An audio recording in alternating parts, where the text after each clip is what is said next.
Bienvenue sur le podcast de l'Onironaute, moi c'est Pierrot, auteur de morceaux, auteur de blog, auteur de livres, animateur d'ateliers d'écriture et inventeur autodidacte de nouveaux formats d'écriture fictionnelle. J'ai bien dit, inventeur autodidacte de nouveaux formats d'écriture fictionnelle, voilà comment il se la pète celui-là. Oui, bonjour à tous, j'espère que vous allez bien. Je vous remercie déjà d'être de plus en plus nombreux à écouter ces petits podcasts qui sortent chaque semaine le lundi. Depuis le 11 mai 2020, c'est facile à retenir puisque c'est la date du fameux déconfinement de la pandémie mondiale internationale. Alors, vous voyez, je choisis très bien mes dates. Alors aujourd'hui, on va parler d'expérience onirique. Qu'est-ce qu'une expérience onirique ? Selon moi, une expérience onirique est une action cérébrale et psychique de rêve volontaire à des fins de créativité imaginaire. C'est en d'autres termes s'inventer une histoire en fermant les yeux et en utilisant un petit peu l'auto-hypnose. L'auto-hypnose, c'est une méthode pour entrer dans un état de conscience modifié et qui va induire un fonctionnement un petit peu différent du cerveau et de l'imaginaire, de la mémoire, de notre façon de réfléchir, de notre façon de penser, de notre façon de concevoir une réalité qui n'est pas forcément tangible, une réalité qui peut être alternative, qui peut être autre, qui peut être du passé, du futur, quelque chose qui n'existe pas, qui n'a jamais existé ou qui existera peut-être un jour, ou peut-être quelque chose qui n'existera absolument jamais, qui est impossible, qui est surréaliste. Enfin voilà, les productions du cerveau en matière d'imaginaire peuvent être évidemment infinies et très vastes. Dans une échelle de valeur entre la réalité et la fiction, en sachant que le point de départ de la réalité déjà comporte une part de subjectivité importante, on peut avoir des déclinaisons par milliers, par centaines de ce que l'on peut percevoir dans notre esprit. Si vous ne comprenez rien à ce que je dis, mais que vous trouvez ça intéressant quand même, n'hésitez pas à me dire « Oh là, Pierrot, on comprend rien à ce que tu dis. Quand tu emploies ce terme-là, qu'est-ce que ça veut dire ? On comprend pas, nanana. » Plaignez-vous, réclamez, faites des réclamations. Je serai le premier ravi à expliciter mon propos. Donc en d'autres termes, une expérience onirique, c'est un délire qu'on se fait dans la tête. Le plus souvent les yeux fermés, mais on peut aussi faire ça les yeux ouverts. Et c'est quelque chose qu'on fait tous. Quand on prend les transports en commun et qu'on est un petit peu dans la lune, on pense à autre chose, selon moi, c'est déjà un début d'expérience onirique. Quand on pratique une activité un petit peu répétitive, je sais pas, ça peut aller du puzzle à la maçonnerie d'un mur ou un travail qui nous absorbe, ça peut être n'importe quel travail, même un travail intellectuel qui nous absorbe, un travail manuel, un travail physique. Du moment qu'on est absorbé, on a possibilité d'être déjà dans une certaine forme d'expérience onirique. En fait, une expérience onirique, c'est tous ces moments où on va laisser gambader notre intellect, notre imaginaire, notre esprit. Appelez ça comme vous voulez. Mais de toute façon, selon moi, il y a expérience onirique à partir du moment où il y a volonté d'expérience onirique, où il y a une intention de vivre quelque chose, une intention de peut-être résoudre un problème intellectuel, une intention de travailler son imaginaire, une intention d'aller chercher dans notre créativité mentale des ressources, une intention d'aller concevoir une histoire qui va répondre à un besoin, une intention peut-être d'aller consolider une croyance ou d'aller nourrir une opinion qu'on a sur quelque chose et que cette opération mentale va nous être utile dans notre propre vie. Après, moi, j'avoue, j'ai tendance à avoir des expériences oniriques partout. Donc moi, je vais tout le temps dire oui, les expériences oniriques, on en fait tous et tout ça, mais c'est vrai que c'est surtout au départ un truc personnel que j'ai expérimenté, que j'ai découvert et j'ai, en cherchant un petit peu à décrire ce que c'était, à trouver des mots pour décrire cette activité-là, j'ai trouvé les mots expérience et les mots onirique. Onirique, ça fait référence au monde des rêves, parce que pour moi, ça relève du monde des rêves, même si la grosse différence avec un rêve, pour moi, c'est le fait d'être quand même réveillé, ce qui est un tout petit peu différent de l'expérience du dormeur. Et puis évidemment, l'idée d'expérience, Ben, ça signifie que c'est quelque chose qu'on a décidé de faire, parce que dans tous les domaines, quand on fait l'expérience de quelque chose, en général, on a décidé de se mettre dans cette situation-là. Quoique la matière première de nos expériences sont aussi nos erreurs. Mais bon, bref, c'est un autre débat, ça y est, on va partir en digression, on se calme. Expérience, onirique, ce sont donc les deux mots que j'ai choisis pour décrire ce délire que j'ai commencé à faire, et je vais vous raconter un petit peu dans quelles conditions j'ai commencé à faire ça, parce que ça me semble significatif, et puis ça peut peut-être vous donner envie de vous y mettre aussi, et c'est ça qui m'intéresse avant tout. Dans le courant de l'année 2015, j'ai commencé à m'intéresser un petit peu plus à l'hypnose. L'hypnose, c'était un truc qui m'intéressait déjà depuis tout petit. J'avais déjà lu des choses là-dessus, je m'étais déjà intéressé, j'avais mis en pratique certaines choses à différents moments de ma vie, mais sans m'y mettre plus sérieusement que ça non plus. Et donc, courant 2015, je suis tombé sur les vidéos très bien faites de l'Arche, qui est une structure de formation en hypnose ericksonienne. On appelle ça aussi l'hypnose conversationnelle. Et donc, sur la chaîne YouTube de l'Arche, je suis tombé sur tout un tas de vidéos passionnantes d'hypnose mises en pratique avec des séances publiques, notamment les séances publiques animées par Kevin Finel. De soirées en public aussi sur le sujet de l'auto-hypnose animée par Virgile Lemarié. Et puis plein d'autres vidéos intéressantes de l'Arche qui m'ont vraiment fait prendre goût à une certaine discipline, un certain travail psychique, où j'ai commencé à m'y intéresser de manière un petit peu plus sérieuse et plus ludique en même temps. C'est-à-dire que c'est un petit peu paradoxal, mais pour moi, le sérieux n'est pas du tout le contraire du ludique, puisqu'on n'est jamais aussi sérieux que lorsqu'on joue à 100%.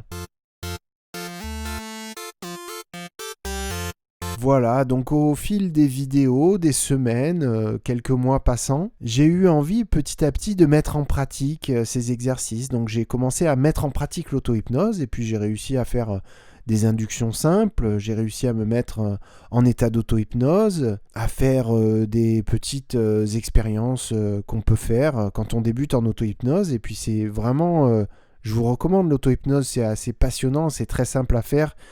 C'est entièrement gratuit, c'est vraiment hyper simple. C'est pas pour faire de la pub pour l'auto-hypnose par rapport au parapente, mais c'est quand même beaucoup moins dangereux et beaucoup moins coûteux. Bref, j'ai choisi comme exemple le parapente, mais j'aurais pu dire la planche à voile ou autre. C'est pas le problème. J'ai rien contre les parapentistes. Au contraire, me faites pas dire ce que j'ai pas dit. Et là, j'ai ressenti le besoin de me créer un petit protocole ou un truc à moi, en fait, une approche personnelle, un truc dans lequel je pourrais un petit peu me voir évoluer, sans parler de progresser, mais de voir un petit peu l'évolution que j'aurais pu avoir avec des repères. C'est-à-dire que quand on fait une pratique où il y a certaines choses qui sont immuables ou qui ne changent pas plutôt, je veux dire qu'on a un certain protocole, eh bien on peut voir un petit peu des différences, on peut voir plus facilement le fait qu'on arrive à faire certaines choses alors qu'on n'arrivait pas avant. Donc moi par exemple, c'était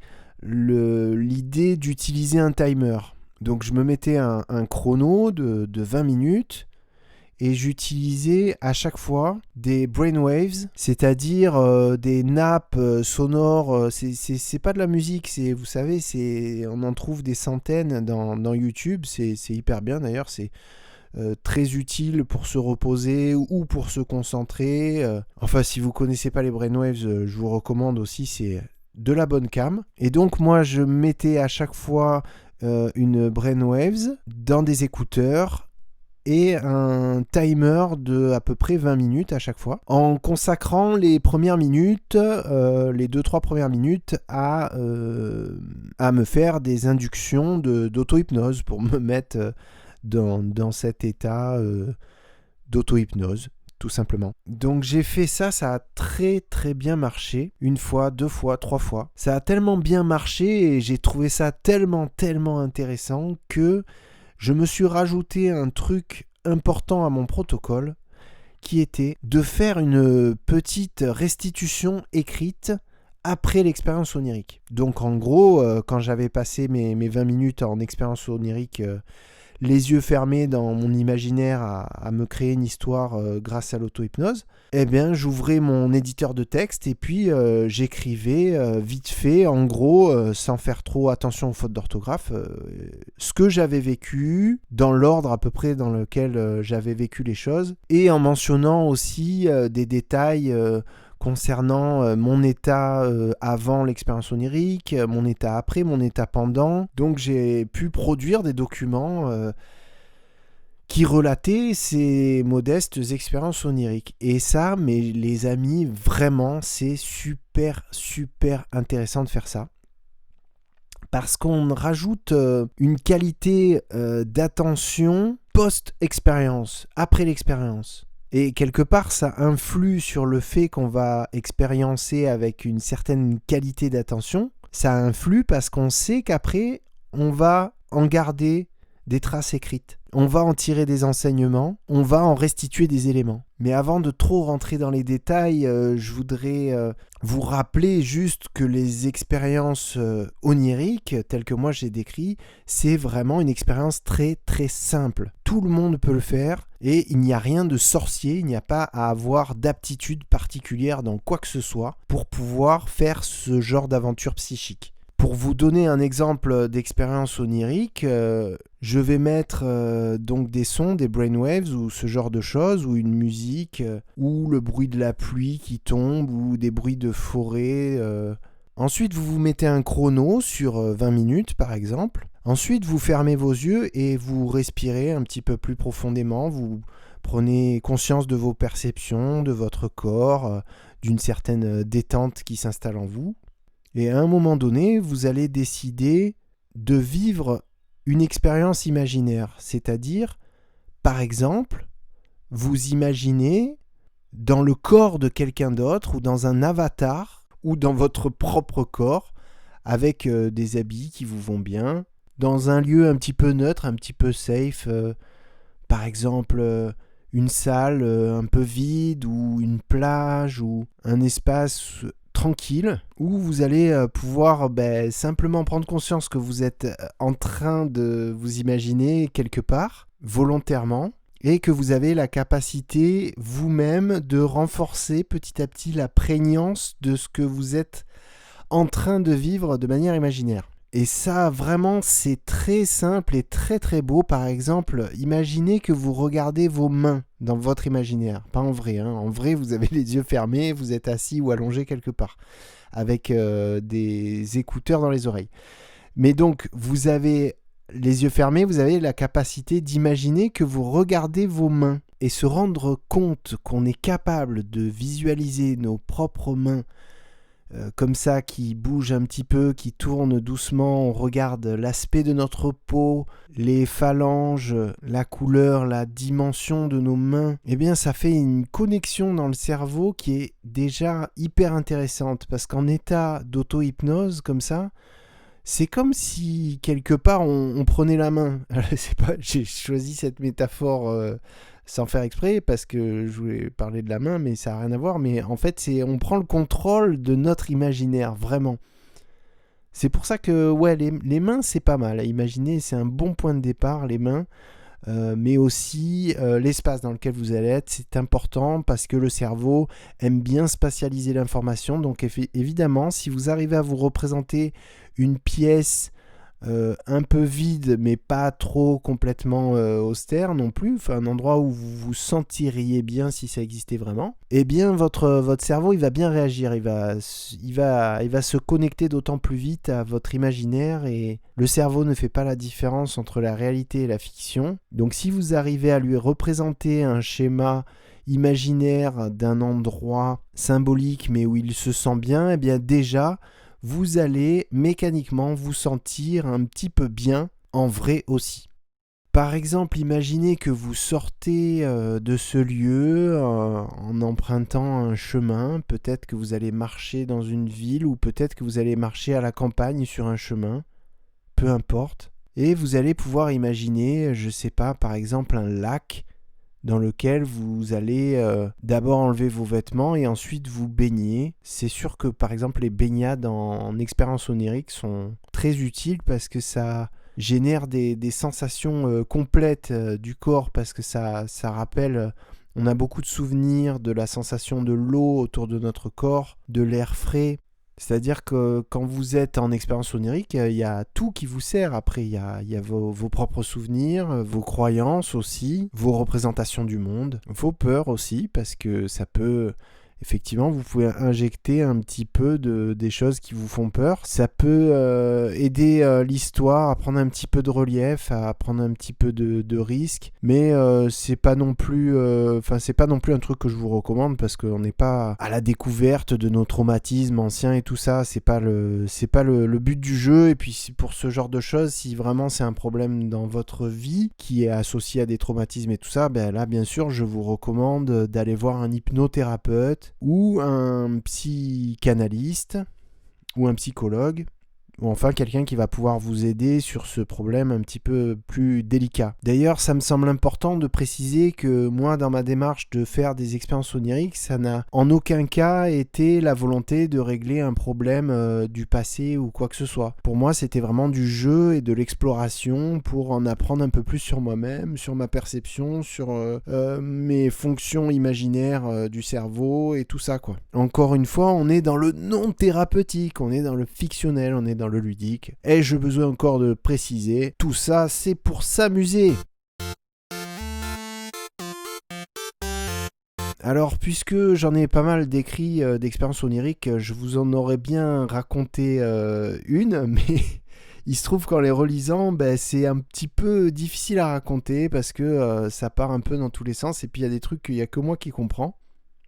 Mais ce que je peux vous dire, ce que je peux vous raconter en tout cas, c'est que y a toujours le même protocole qui est de dire quelles brainwaves j'ai utilisé.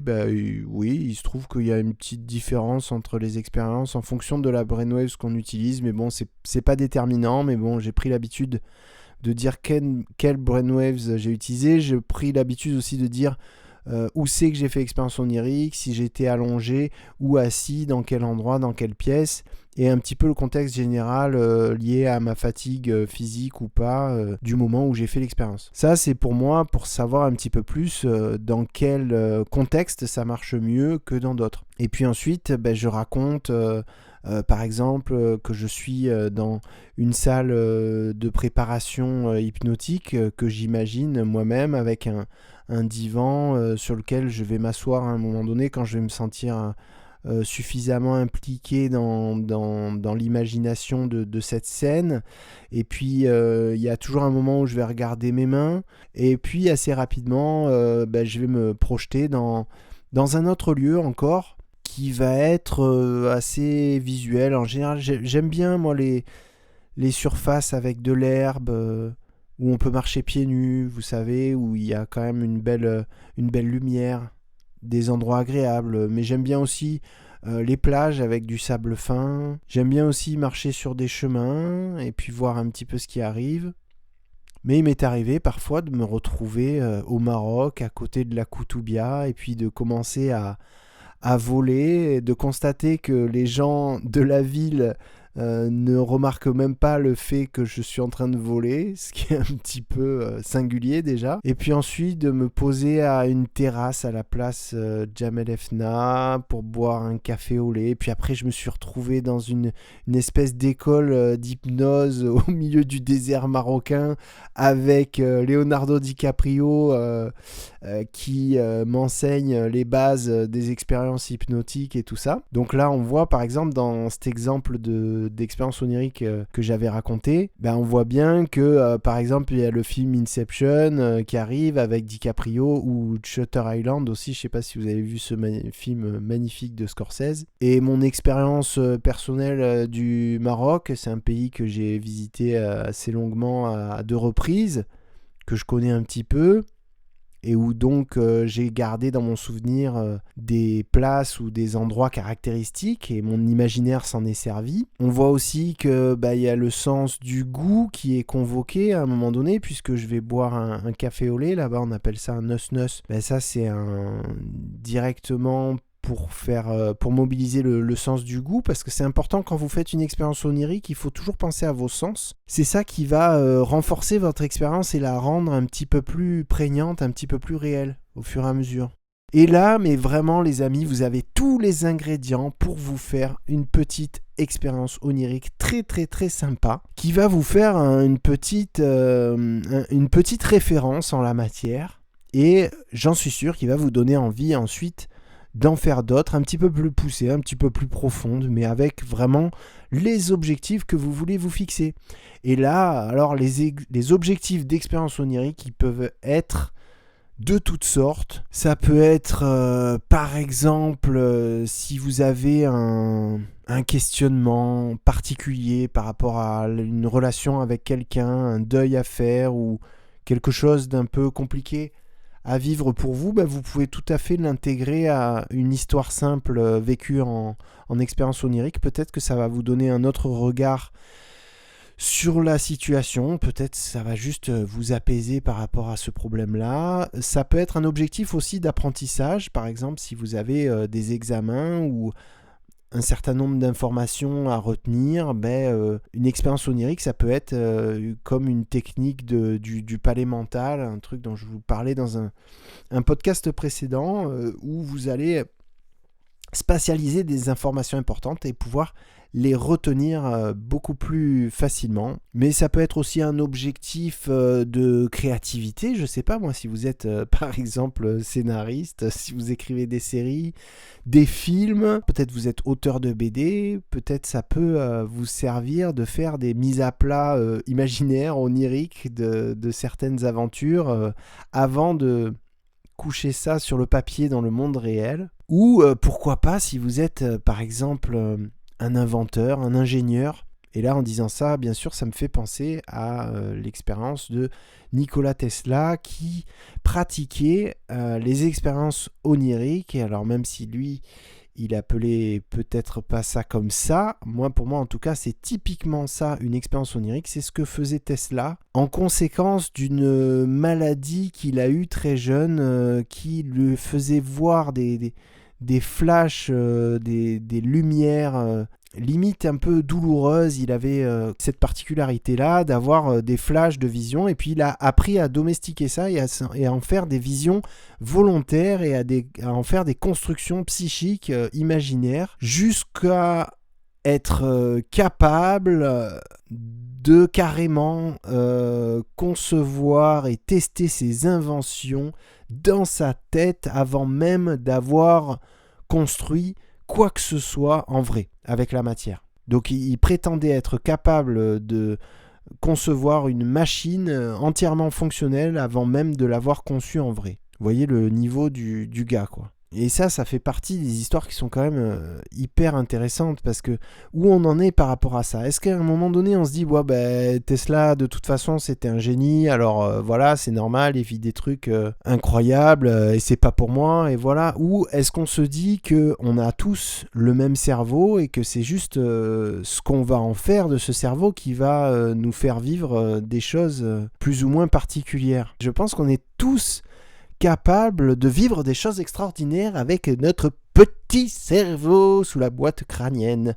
Voilà, moi c'est ce que j'en dis. Je pense qu'on est tous capables de découvrir des choses passionnantes avec notre cerveau. Vraiment, voilà, je voudrais conclure là-dessus. Les expériences oniriques, c'est ultra simple. Il s'agit juste de fermer les yeux et de s'imaginer des trucs. Voilà, maintenant vous en saurez plus quand je parle d'expérience onirique. Vous saurez, j'espère, de quoi je veux parler. Et ensuite, on pourra passer à une autre étape où on pourra parler un petit peu de ce qui marche en expérience onirique et de ce qui ne fonctionne pas, et de ce qui est intéressant ou de ce qui l'est moins, et de qu'est-ce qui va renforcer la prégnance ou qu'est-ce qui va nous disperser et faire un petit peu capoter le truc. Et là, vraiment, il y a encore plein de choses intéressantes à partager là-dessus. Donc, sur ce, voilà, je vous recommande de passer à l'action. Organisez-vous, planifiez-vous une petite expérience onirique dès que vous serez dispo. Et puis surtout, racontez-moi, posez-moi des questions.